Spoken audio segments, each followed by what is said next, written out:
I want to start by first saying, welcome to the new world. The new world in which, we no longer plan for things that we roll out and then wait to see if it worked, right?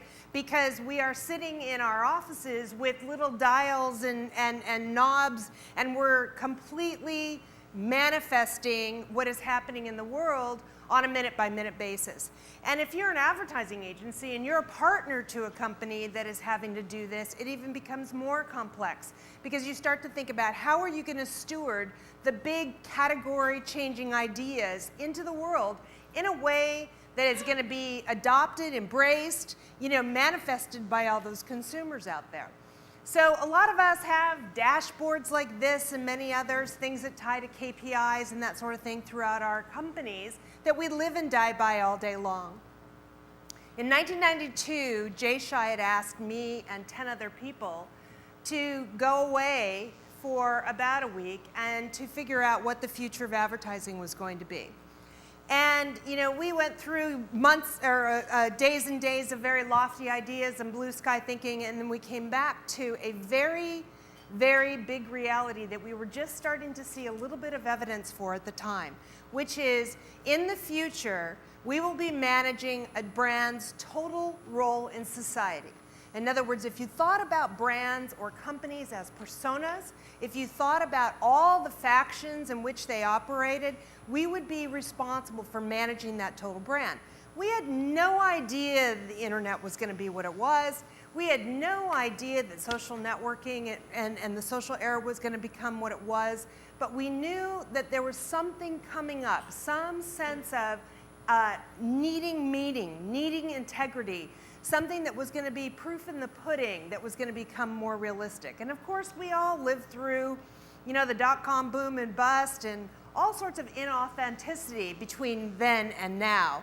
But I think we've actually reached a point in time when this is now occurring. And what I would say to you is that we're all spending a lot of time talking about social media. Social media, we're talking about Twitter, we're talking about Facebook, we're talking about likes, we're talking about this and that and the other thing. But it is much, much bigger than that. We have actually arrived at what Nilofer Merchant in her latest book refers to as the social era. Now, if you think about that for a minute, that has real different implications.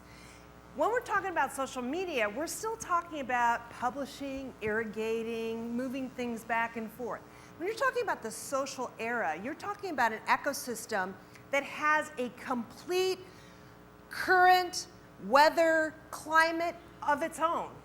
It is not something you go into seeking to control it. You go into it seeking to participate and to exchange and to have real value, to contribute real value, and to extract real value. So it's a completely different starting point than we've started before with other things like campaigns or new product launches or anything like that, where we've gone out, done the due diligence about what consumers think, tried to figure out what that means, come back, introduce something, and gone through all of the motions that we talked about. So I spend my time day in and day out now in a company called Disruption Works, which I spun off last April. And basically Disruption Works is a methodology, a replicable methodology that helps ask the questions Young Mi was talking about a little while ago. It helps create an environment in which you can get somebody to try on those crazy ideas in such a way that they don't seem that far-fetched anymore, and such that disruption can occur. One of the things that I ask people in a disruption workshop, one of the exercises we work through is, I want you to stand in the future and I want you to imagine what isn't possible today that if it was would fundamentally change everything. So I don't need you to invent it. I don't need you to fix it. I don't need you to do any of that hard stuff. I just need you to imagine what isn't possible today that if it was would fundamentally change everything. And if we crack that, I can actually change the future in your favor. I can actually help you harness that so that you're moving forward in a direction that is defined by you in which you go forward. The social era is a perfect place to be able to live like this. And I'll tell you why. It's ruled by these things. Everyone in your company has to be aligned by purpose. So if you think people can just come and go to work, that is not what this world is all about. Millennials want meaning. People in the world want to come and have some reason. They want to know their why-ness of work. You all work to serve the customer. Everybody knows that. You must be transparent. I'll talk a little more about that. Prove your strategy every day. In other words, actually demonstrate your value every day. Your corporate brand and brand identities will blur. This is something people are still having trouble with. We're seeing still a lot of cause-related marketing that has nothing to do with the business strategy. And people wonder why consumers are rejecting and cynical. We have to understand the spirit of the social contract that your brand has with society. Every brand is operating on a social contract or a social license with society. You may not realize it, but it's been going on for a certain amount of time, and you need to know what that is, because if you deviate from that, you have to explain it to your constituencies. We have a lot of people doing a lot of listening right now, but we don't have a lot of hearing going on. We don't have a lot of cognizance going on about what that means and what's being actually said. We're counting clicks and page ups and likes and this and that and the other thing, but we need to actually understand what that means. And we are defining new currencies every single day. A currency on Facebook is very different than a currency in Twitter. A currency, in your website is very different than a currency that you might have somewhere else. We also have to be share-worthy. Somebody has to be willing to pick your brand up and give it to somebody else. And when you start thinking about how much does my brand weigh, how easy is it for my brand to be transportable to somebody else? How fun is it for somebody to move my brand from one place to another? We sit back and we expect the consumer to do all this work. We talk about, oh, it'll go viral. Well, ladies and gentlemen, it doesn't go viral. There has to be some value there for the person who picks it up as well as the person who gets it. And finally, it's all about brand behavior, and I'm going to spend a good deal of my talk today talking about that. And what do I mean by that? In the old days, certainly when I started my career, you used to be able to communicate what a brand was all about. It was kind of a surrogate for the brand experience, right? You would think about all the attributes, you would think about the benefits, you would try to come up the most compelling way. We would say we wanted to be relevant and distinctive and break through the clutter and all of that, right? But it still was a surrogate. Today I can put a brand experience in the palm of your hand. I can give you real utility, in a bunch of different environments. So it's no longer a matter of a surrogate for a brand, it's a matter of really having that brand experience be appropriate everywhere I encounter you. So one of the things that I'm going to start to ask you to imagine, so I want you to just think about your own brand for a second, your own company. How are you going to be? How are you going to be? Not what are you going to do, but how are you going to be in the media and in the world? Because this is how you start to unlock your contribution to the social era. Specifically, you must be transparent, prove your strategy, think about the identities, the social contract, and the brand behavior. So let's talk about the context for brands. And this is a review for all of you. You all know this. I'm not going to spend a lot of time. Brands have become significantly quantifiable financial assets. And as such, the CFO is a lot more involved in our brand behavior and our brand presence than he ever used to be. Questions are being asked in ways that were never asked before. We start to see that, brands are facing heightened expectations from empowered consumer. That's not anything new. It's been going on for a while. Companies are losing the traditional sources of differentiation and losing their traditional places where they used to conduct their battles every day for market share. And finally, in the new world, everything is relative. Now, what do I mean by that? In the social era, your company and brand don't live within a category. Now, you heard young me talk about this a minute ago. I am now an Amazon Prime customer. And when I first signed up for Amazon Prime 3 years ago, I thought, well, isn't this special? I can get a book in 2 days. I can get something else. I could get it within 2 days delivered to my door. It's always going to have a certain level of quantity. And at first I used it for a few big things a year. Now I buy my Q-tips from Amazon Prime. I live across the street from a CVS, and I buy my Q-tips from Amazon Prime. Why? Because I can be putting things on my shopping list throughout my day. I don't go shopping anymore. I'm always shopping, right? And I can be adding things to my Amazon Prime at any moment in time, and it can just be showing up, in my life. So the whole thing of going shopping has now been eliminated. It's the most liberating thing in the world. So do I compare, a shopping experience for something else? What do I compare it to? I compare it to that. That is my gold standard shopping experience. It doesn't matter what category I'm in. If I'm in a furniture store and I'm buying furniture like young me was talking about, and the first thing I want to know is why can't they make it more like Amazon Prime? So if you start to think about what it is, who delivers the best customer service, who has the better return policy, don't compare yourself to your competitors. Compare yourself at that touch point to the best in the world, regardless of category, because that's what consumers' brains are doing.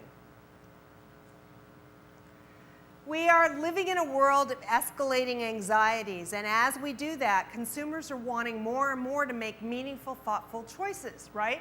And the better informed choices come from all this information that is now possible to them. And it comes to the point where they have a lot more questions. They always say curiosity is something that gets fueled by information. You give somebody a little information, they're more curious, more curious, more curious. So we're having customers that are asking more and tougher questions of us as we kind of go through our business. And frankly, most of our companies are not used to that. We can all sit around and say we've thrown the floodgates open, we've let the consumers in, but the truth is, most of us do not operate in a way where we are really comfortable sharing everything with our customers. And yet they want that. And as the circle of influence expands to 800 million of your closest friends, the circle of trust closes. It gets smaller, and it gets more robust, and it gets harder and harder to penetrate. So an inverse correlation to the amount of information influence you can have and the amount of trust you wield. So what are you going to do about that? You can't ask people to trust you before you've demonstrated that you're trustworthy. We live in a day and age in which I believe what you say because I see what you do. And the minute you say something and behave disproportionate to that, the cynic kicks in and you are axed. And the millennial audience that is coming up is even more brutal. A boomer might give you a second chance. They might write it off to a bad employee experience. They might write it off to something being wrong in an organization. A millennial will be done. So you need to be thinking about what your brand or company, how you're going to manifest in the world like this. So then the question becomes, how will you be trustworthy? What are some ways you might be able to be trustworthy?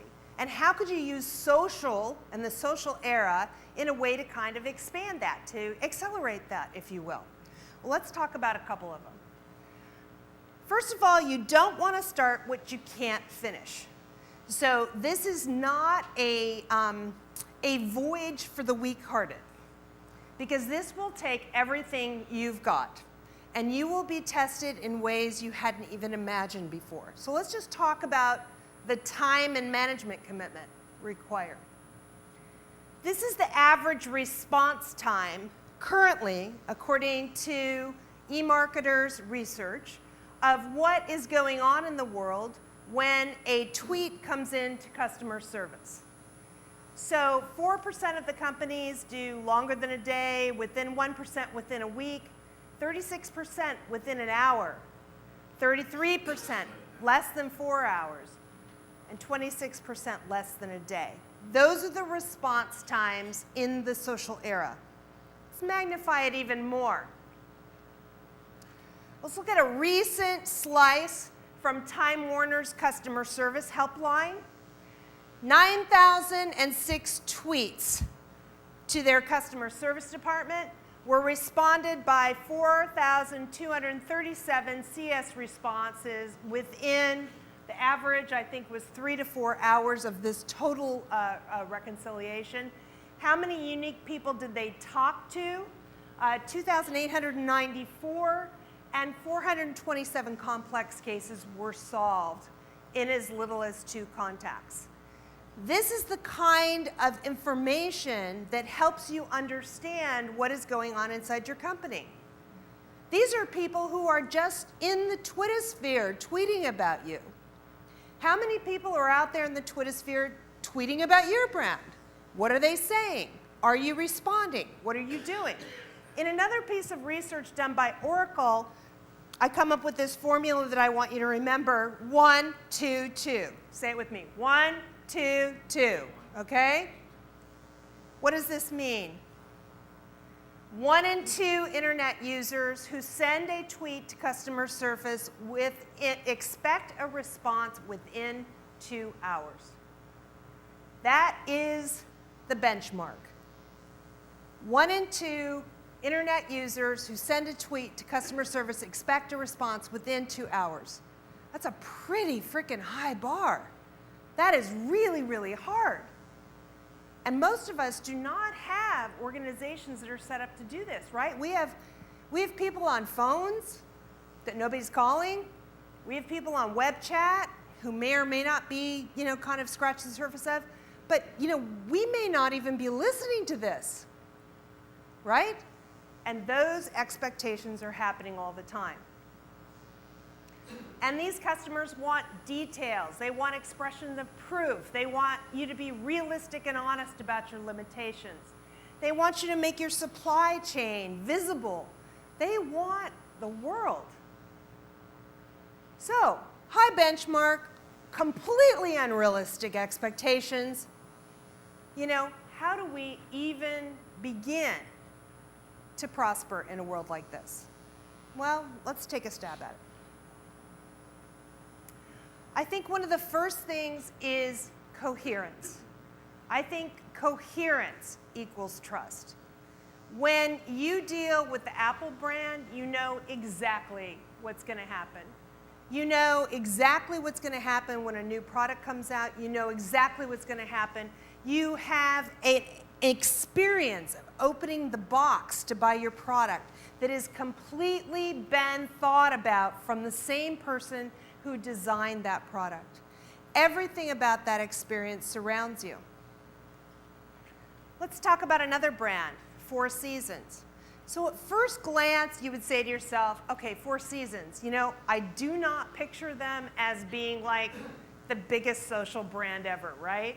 I mean, they're not young, they've been around forever, they're very, they're for the very affluent, do these people really tweet that much? Do they really do it? The Four Seasons has decided that they want to be coherent in the social space. So what have they done? They have taken their strategy of these really unique and spectacular experiences and allowed people to participate in them from afar. So virtual wine tastings are happening in multiple cities at multiple Four Seasons.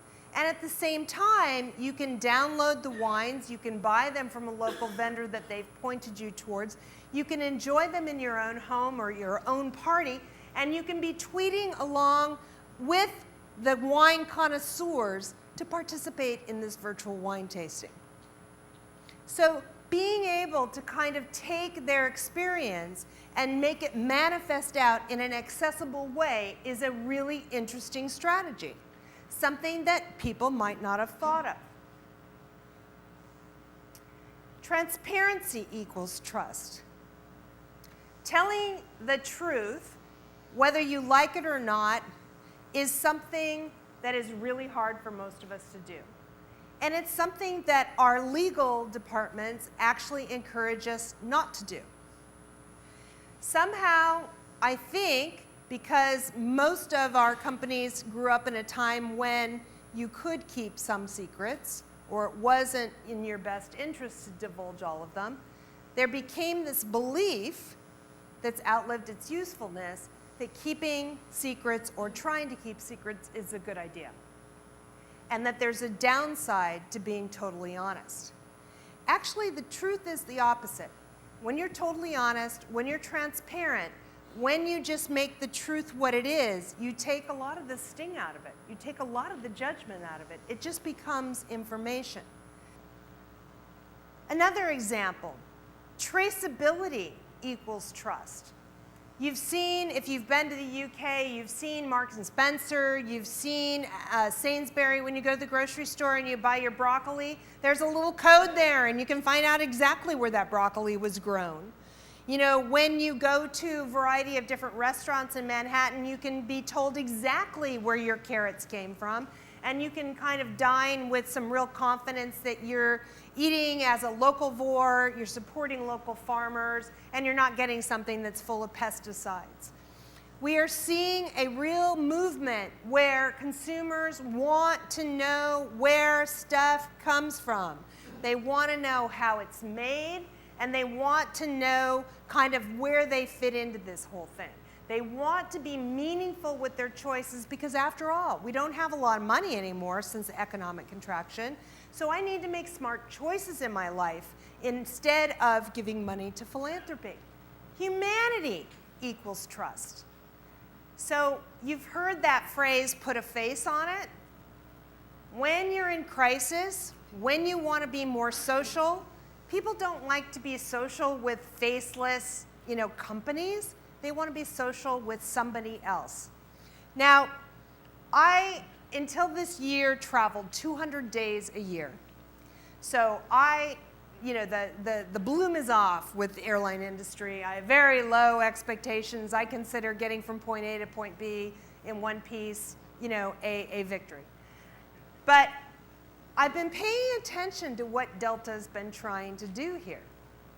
Now, what I found really interesting, first and foremost, was when they started talking, they spent a lot of time before they started talking publicly inside their own organization, talking to their own people. So don't you find it interesting how Delta is talking about up and going up and raising up, and yet United, didn't they try that 10, 15 years ago? Rising, didn't that cause an incredible uproar inside their organization? People thought it was derogatory, they thought it was awful, they thought the company was saying they were bad. So what's different this time? This time you have everybody in the organization socialized around the why we're here, why we're trying to do this. And what we start to see is we start to see them putting a face on it. So on their customer service Delta Assist, I can actually see that Cecilia B is on there and that Irene O is on there. I can actually see the people who are answering my tweets. And the response time here, it'll usually tell me the response time or what I can expect the response time when I do my first tweet, that they'll get back to me, they'll solve it right away, whatever it is. It's kind of the virtual version of what the old Delta used to have. If anybody remembers, the old Delta used to have red coats. And the job of the red coat was to make sure that you did not leave the airport pissed off. That was his entire job. He would give you a free drink, he would give you an upgrade next time, he would do anything he could to make sure you didn't leave the airport until you were not unhappy. You didn't have to be happy, you just need to be not unhappy. Not in that state where you were going to tell 10 of your friends this awful thing that just happened to you, right? And this is the virtual version of that. And they are really starting to come through. Now you start to think about some of the other things that they've done that back this up, the behavior that they've accommodated. They've bought an oil refinery so they can help mitigate fluctuations in fuel costs. So you start to look at all of this and be overhurrying all of this in the social era, and you start to really believe it's true. It wears on your cynicism. Evidence equals trust. Anytime you can provide evidence for what you say is true, you start to win big fans. So let me tell you about an experience I had a couple weeks ago. I went to my Chipotle, which I do once a week. It's my treat to myself, and I allow myself to order guacamole. And I went to my local Chipotle in Manhattan, and I ordered my chips and guacamole, and they said, "I'm so sorry, we have to give you a rain check." We could not get our avocados from our regular source within 200 miles, and we could not source another source within 200 miles, so we have no guacamole today. Well, I went back, like everybody else in Manhattan went back that day, and tweeted the fact that Chipotle had no guacamole, just like they said. You know, they couldn't get it from 200 miles around where they were, and as such, there was no guacamole today. 2 million tweets, I think, by the time I stopped counting that day, that Chipotle got on their brand integrity. I believe what you say because I see what you do. And now you can have millions of people eavesdropping on those inconsistencies or consistencies in your brand behavior. So, what I would ask all of you to think about as we go to Q&A, how will you be? How will you be? Not what will you do, but how will you be? How will people know? How will they observe you being coherent, transparent, traceable, human, or as having evidence? If you start to think about that, that is going to be a key to how you can succeed in the social era. Thanks.